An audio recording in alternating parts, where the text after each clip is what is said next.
sportifs jouent depuis la 4e minute, voilà, donc pas de but entre le Modèle de Mbao et le Damels de Tivaouane. Alors donc c'est content pour la 3e journée.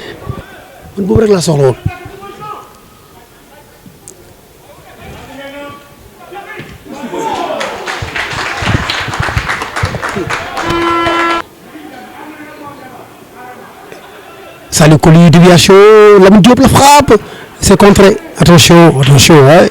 Salut.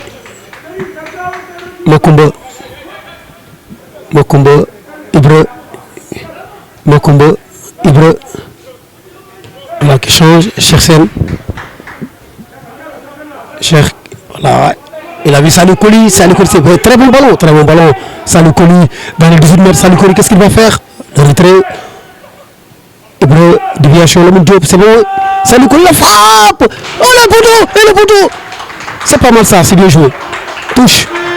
Pas mal comme ni ngeen ko faral di xam ne daaw tamit ñoo fi nekkoon muy Arouna Diouf moom it tasar xibaar la ñu ànd nag chaque fois di topp yi di équipe bi di Mbao Arouna dafa mel ni ren tamit aussi les objectifs ne changent pas à chaque fois ñun dañoo bëgg a dépasser palier yi. exactement Papis Diatta ñu lay nuyu mboolem téléspectateur yu DTS ñuy jaajëfal suñu gars yi ñoom Naïm ak ñoom Diop. Donc comme ni nga ko waxee rek noonu la objectif yi du changer ndax daaw on était dans une très belle dynamique mais tout le monde sait ce qui était advenu après la Covid-19 avec toutes les conséquences. Donc c'est pourquoi sax tey gis nga match bi ñu ngi koy joué à huis clos nga xam ne gënalul ñëpp mais nag xolu supporteru Mbao yëpp daanaka ñu ngi si ginnaaw équipe bi donc modèle de Mbao mu ngi déroulé donc ñu jéem a xool rek lu ñuy def nag ba. ginnaaw nag victoire bu am solo bu ñu am Amadou Barry semaine dernière ñu jéem a nekk ci dynamique boobu ndax aussi voilà c'est une occasion pour Damels de Tivaouane ce sera quoi centre et la reprise non ce sera corner pour Damels. Donc voilà comme ni nga ko doon waxee rek sànq Papis objectif yi donc ñu ngi demeurer ñoo fi nekk ba léegi nii Modèle de Mbao dafa war a nekk yéeg national 1 loo xam te tey jii ñun yàgg nañ ko xeex daaw ñu nekkoon ci dynamique bu baax mais ak lépp lu xewoon donc mu xawoon nagam taxaw mais yaakaar naa ni staff baa ngi fii daanaka équipe bi boo seetee peut-être 60 wala 70% ñu ngi fii staff bi aussi peut-être am na ay changements mais yaakaar naa ni benn dynamique bi la encadrement baa ngi fii ñëpp daal donc loolu la ñuy Modèle de Mbao mu yéeg et yaakaar naa ne ak dynamique bi ñu nekk nii loolu mën na nekk Papis. Voilà donc c'est vrai loolu li nga wax sax loolu la parce que aussi moo tax ñu fay appel aussi à un technicien Mayoro Gueye yi nga xamante ne qu'on ne présente plus parce que aussi Mayoro mën nañu wax ne moo yéegal Teungueth FC jóge Ligue 2 pour dem Ligue 1 voilà donc il a une histoire aussi vraiment depuis loolu ñu xool ne il a fait quand même tourner l'équipe mi ngi changé depuis te boo xoolee c'est vrai que effectif bi tey ñu def partenaire mooy Cheikh Amadou Bamba ak Salou Koli pratiquement les autres ça reste impec vraiment amul benn changement Moussa bii de latéral gauche bi après ñu koy nommé sax Robertson bu Liverpool vraiment mu doon boy bi nga xamante ne voilà c'est d'ailleurs celui qui a le ballon alors Moussa qu'est-ce qu'il va faire crochet c'est Salou Koli déviation la frappe et but voilà et c'est l'ouverture du score ici signé Ibra Seck voilà donc c'est à la 15e minute voilà li ma la doon wax la yëf yaa ngi nii voilà donc action boo xam ne tey jii ils l'ont construit dañ ko construire mu nekk action boo xam ne lu rafet la donc talonnade boo xam ne dañuy ñëw rek teg tànkam donc c'est ça le Modèle de Mbao li ñu doon xaar ci équipe bi mi ngi nii donc voilà une action menée de main de maître par cette équipe de Modèle de Mbao donc c'est ça Ibra Seck donc il ouvre le score à la 15e minute de jeu contre Tivaouane donc voilà donc lu am solo ngi donc ñu gën a remobiliser rek xam nga rek jéem a am victoire bi ndax tey jii équipe bi yaa ngi ko doon fàttali daaw yaa ngi ko doon fàttali 5 daaw doo nañ ko fii 5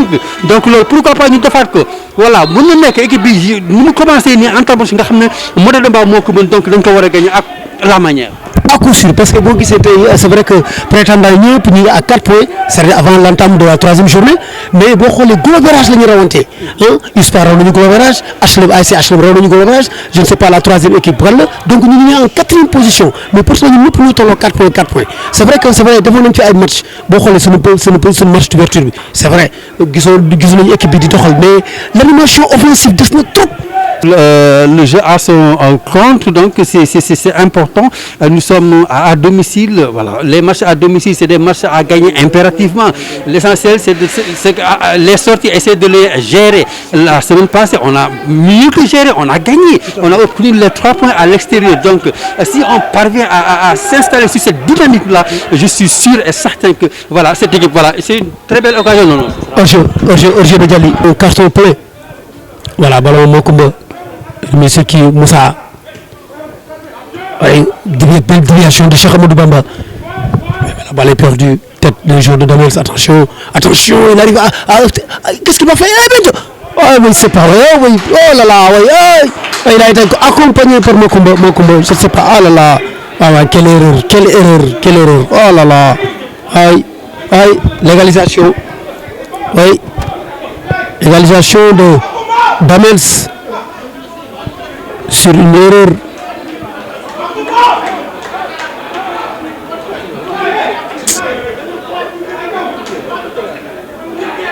ñu dóor leen dóor yu métti daaw donc lii bu amee nga ñëw rek dugal ko bii dana jéem a réagir fi mu nekk nii nag Modèle de Mbao moo war a appuyer sur l' accélérateur pour essayer de corser le score gagné ko mais match bi pour te dire que rek du yomb et saison bi yëpp nii la. L' équipe maintenant def na 4 changements donc ce qui veut dire que ici donc kenn gagnagul sa place de titulaire loolu c' est important début saison bi la ñu nekk donc tey bu ñu la joxee tey ñu ne la enfin ñu dugal la comme partant da nga war a prouver donc loolu tam maa ngi ciy saluer trop Mayoro liggéey bi muy def parce que Mayoro kenn fii tey nga nekk ci terrain bi mu lay xaar ba mi-temps wala mu lay xaar ba 75e minute da ngay def naka suñu moom mu génn la très rapidement mu rectifier loolu nag gisoon nañ ko contre Avenir te xam naa loolu tamit ça prouve que aussi que fii ñëpp mën a nekk prochainement pourquoi pas 11 départ Arouna. Mettre tous les jours au même pied d'égalité, c'est important. Quand ça ne va pas, on fait des changements, on prend ses responsabilités.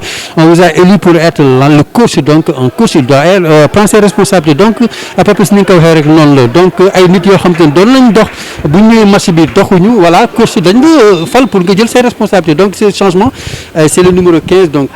Voilà donc c'est le numéro 15 qui entre. Le 15 qui entre, oui, qui entre à la 25e minute, bien sûr. Voilà, c'est Pape Camara qui sort, hein? Pape Camara, oui. Non. Voilà, donc Pape Camara, oui, le latéral droit, oui, de Modèle de Mbao qui cède sa place, hein, très tôt d'ailleurs. Hein. Un but qui ferait vraiment l'affaire de cette équipe de Modèle de Mbao. Je ne sais pas comment analyser ce remplacement de Pape Camara par Nicolas. C'est parce que voilà, il traînait un peu les pieds. Donc voilà, le coach a dû sentir que voilà, ça n'allait pas et que ça risquait de nous coûter cher. C'est pourquoi il a effectué ce changement. Et je pense que Nicolas doit s'inspirer de tout cela pour en tout cas essayer d'assurer ce côté-là. Parce que voilà, ce côté-là, si c'était toujours les balles qui venaient de cet angle-là, souvent ça posait des problèmes à cette défense du Modèle de Mbao. Donc on a mené par 1-0. Il fallait un peu appuyer sur l'accélérateur, mais on s'est laissé emporter. Voilà, on s'est découvert. C'est pourquoi on a été puni par cette égalisation de Damels. Voilà, mais ce que j'ai remarqué, c'est comme si Nicolas est à la charnière centrale. Je vois Cheikh Sène décalé du côté droit. Donc Nicolas, le numéro 15. C'est comme maintenant il est à la charnière centrale avec Mokumba. Donc bon, peut-être que aussi c'est un tactique, voilà, surtout cela, voilà. Mais de toute façon, si Cheikh Sène est quand même un joueur polyvalent aussi, bon, ça fait l'affaire aussi de l'équipe, c'est pas mal. Alors, on reprend. Alors, c'est parti ici. La balle n'est pas sortie, attention, le numéro 14. Qu'est-ce qu'il va faire? Le centre. La tête! Attention, mais il n'y a pas de problème. Joss, garde le ballon. Attention, il n'est pas en jeu, attention. Le contrôle. Le centre, attention pour son capitaine. Qu'est-ce qu'il a fait? Il dévie, attention. Il n'y a pas de jeu là. Ah, attention, mais il n'y a pas de jeu. Ah, heureusement que oui. L'arbitre a levé le tour de Bamba. Cheikh Nicolas. Bonne balle. Merci Nicolas. Voilà, Cheikh Sène le centre. Ils ne sont pas nombreux en surface de réparation. Oh, la surface, ils ne sont pas nombreux. Il n'y avait que Ibra Seck et voilà, la balle qui sort. Ah, il y avait du chaud. Cheikh Bamba. Hein? Voilà, Ibra, le contrôle. Hey, Cheikh est parti. Oh là là. Il est même pas mal joué, bien joué. Attention, Djali. incroyable. Mais qu'est-ce qu'il peut faire comme ça? Il a raté, mais incroyable. Oh là là. Arona, ça se sent. Les actions de but, voilà, il faut les concrétiser. Sinon, voilà, ça va se cacher au bout des 90 minutes. Donc, ay occasion yoo xam te ne kenn waru ko raté. Donc, sinon da ngay dem ba 90 minutes jeex après nga nekk foofu di daw ci score bi bëgg a gagner wala sa waa ji mën la 2-1. Donc, c'est des occasions am da nga koy dugal da nga koy concrétiser. Voilà, Diallo nag ñëpp xam nañ ne c'est un tueur, c'est un buteur, mais il faut qu'il se concentre davantage. Il change complètement, c'est Ibrahim Nicolas, oui. Il contrôle. Oui, attention Nicolas, attention le contrôle, attention. Heureusement qu'il vient. Heureusement. Ah oui, Nicolas. Tagg di ko tagg waa benn moment d'inattention bu ndaw rek loolu naroon ñoo coûter cher, mais je pense qu'il y a de la place pour gagner ce match. Voilà, si ça se termine par un score de parité 1-1, ce sera des regrets pour le modèle de Mbao. Après, déjà, ici, Aroma, on a fait ici un faux pas. Je dirais un faux pas, première journée. Parce que sur nous match nul contre ASC HLM, il fallait pas. C'est vrai que il fallait gagner ça. Moi, je me dis que pour le mec champion, ça marche à domicile, il faut gagner. Il faut le gagner. Et aller chercher, heureusement que sur le déplacement, on a eu là-bas une victoire. Mais sinon, aujourd'hui, ça allait nous coûter. Donc, c'est vrai que pour le moment, le stade là, ça ne sourit pas. Hors-jeu, bien sûr. Donc, ouais, déjà, ça pose problème. Peut-être que mon caméraman ne dira pas encore. Attention, Djali. Ça se trouve qui? Salut Koli, dans l'axe, Ibra Seck. Oh là là, c'est pas un tir ça, c'est comme une passe du gardien. Ibra Seck, Ibra qui change complètement. Oui, bien sûr. Bel contrôle. Attention, salut, il faut marquer ça. Salut, oh là là, côté encore. Salut. Oui, il y avait Djali seul au deuxième poteau. Oh là là, salut. Quel gâchis encore pour le moteur de Mbao. C'est pas beau aussi. Non, il faut le mettre. Ça lui pouvait donner ça à Djali. Djali était tout seul devant le but. Mais voilà, c'est parti pour le corner. Penalty. L'arbitre refuse. Je pense que ça ne va pas changer. Voilà. Au moment où vraiment l'arbitre renvoie les deux équipes au vestiaire. Voilà. Un partout ici au stade municipal de Mbao. À tout de suite. Voilà, donc c'est reparti ici au stade municipal de Mbao. Je vous rappelle le score à la pause, un partout entre Damels et Modèle de Mbao. Ce ne sera pas facile pour cette équipe du Modèle de Mbao parce que voilà, je pense que cette équipe de Damels se souvient encore de sa lourde défaite l'année dernière ici, donc elle voudra cette équipe changer de fusil d'épaule, essayer d'accrocher quelque chose ici contre le Modèle de Mbao. On le disait tantôt, un match nul serait une défaite pour cette équipe de Modèle de Mbao. On en parlait avec Adjuma, un des dirigeants de cette équipe. Voilà, ils sont tous conscients. Vous voyez, donc voilà, c'est dangereux. Ça, c'est pas bien.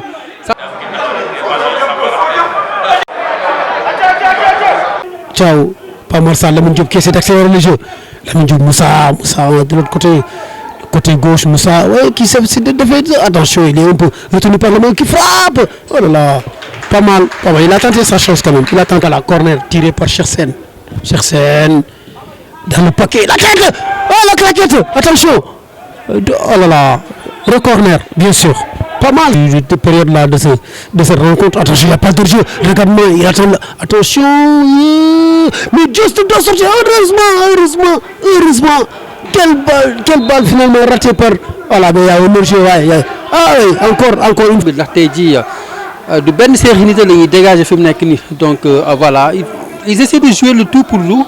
Voilà, ce sera une frappe. Non, voilà, récupération, gardien de Damels qui va essayer lui aussi de se dégager. Donc nous sommes à la presque donc 60e minute de jeu, 59e minute. Commencé reportage bi wax nañ ko donc warul bett kenn koo xam te daaw jël nga ko fii labal di ko dóor bu metti sànq voilà bu ñëwee ren jii dina xoolaat lu mu doon def donc du la jox aussi yaramam noonu nga koy rey donc voilà loolu aussi waxoon naa tax aussi ba waa Modèle de Mbao xam ne tey ce sera pas un match facile pour nous mais c'est pas mauvais c'est pas mauvais on est en train de montrer de belles choses voilà reste à concrétiser tey jii suñu premier mi-temps bi Djali Salut Koli donc bu ñu concrétiser woon donc lii kenn waxatu ko donc voilà des na 30 minutes je pense que voilà il y a de la place pour cette victoire du Modèle de Mbao et yaakaar naa ne dina ñëw incha allah dina ñëw la balle à Cheikh pour Nico Nicolas qui a fait une excellente entrée. C'est qui? Ce sera pour Saliou qui essaie de manœuvrer. Saliou, voilà, il va centrer. La tête! Le poteau! C'est pas possible. Tiens, corner, Chersen qui met dans le paquet. Déviation de Saliou, la barre! Ok, vous la balle là, attention. Oh là là, c'est ciao.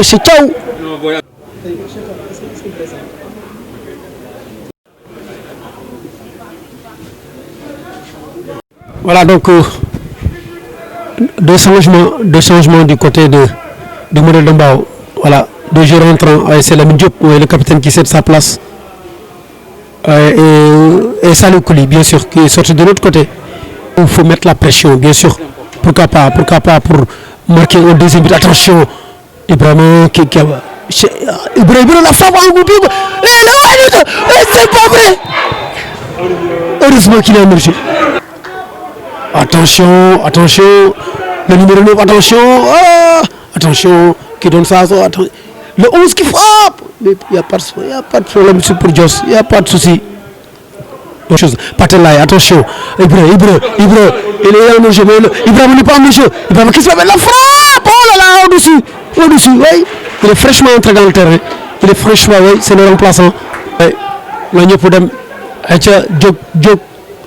Bien tiré Ibou, la tête, c'est pas possible. Attention, Chersen,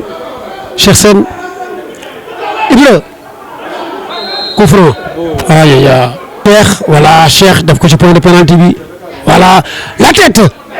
Aïe, oh là là, Moussa, Dibou Ibrahima, le remplaçant. Il avait deux occasions, vraiment.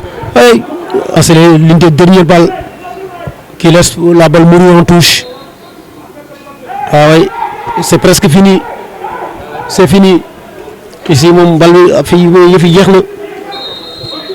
jeex na tàkk ici au stade municipal de Mbao Mokhi, voilà, donc Arnaud jeex na tàkk. Voilà, jeex na tàkk, donc match nul, 2 points de perdu pour le modèle de Mbao, mën nañu ko waxee noonu. Donc match boo xam te ne nag je pense que manque de réalisme joueurs yi moo tax ñu ñàkk ko. Mais voilà, c'est pas une défaite, c'est un match nul. Donc c'est des gosses à encourager, c'est long, ça sera difficile. Loolu jaakaar naa ne ñoom ñëpp xam nañ ci dara. Voilà, peut-être la prochaine sortie ñu jéem a utaat 3 points et puis prochaine fois à domicile ñu gagné ko. Voilà, merci donc amis sportifs. Donc ñu fàtte match bi jeex na tàkk fii diggante modèle de Mbao ak Dames bu Tivaouane un partout. Voilà, Cheikh. Alors donc voilà, ñaari match fii ñaari match nul. Alors ça prouve que yéen da ngeen am problème gagné à domicile. waaw match yaa ngi suñu kanam Papis dara xewagul championnat la dafa gudd dañoo ne aller ak retour joué gum nañ 3 matchs ñaari match nul mun nañu wax benn victoire kon ñu ngi ci tempo ba léegi franchement. si ñetti match yi ñetti bal ngeen dugal. waaw ñetti but. waaw et que vraiment dafa mel ni dañoo am problème attaque. waaw loolu am nañ problème attaque mais dañ koy gën a liggéeyaat à l'entraînement rek franchement mun naa wax ni tey chance bi moo ñëwul rek mais après lu ñu koy gën di liggéeyaat rek incha allah muy gën di ñëw rek waaw. dafa mel ni modèle se sent à l'extérieur là beaucoup plus mieux quoi. waaw loolu am na franchement parce que keroog bi ñu génnee dañ gën a nekk à l'aise que bu ñu joué ñun suñ biir terrain waaw. par loolu xanaa pression bi. waaw mën naa wax ni. sans supporter aussi. waaw sans supporter si man amul pression yaakamti rek la quoi yaakamti. Cheikh daaw Dames dafa ñëw fii modèle dóor ko dóor yu mètre 5 ndax yéen avant ngeen di dugg si terrain xamoon ngeen ni aussi waa ji du bàyyi boppam noonu. waaw xam nga équipe booy joué ak moom lu bëri da nga koy xaar ci moom du dëgg Papis parce que daaw da nga kaa gagné woon ren tamit loolu day sóoraale du dëgg surtout ba pare xam nga tamit mu nekk match boo xam tamit da koy sóoraale Papis surtout mu ñëw fekk si la du dëgg noonu la demee mais dañ koy gën a liggéeyaat rek incha allah rabbi Papis.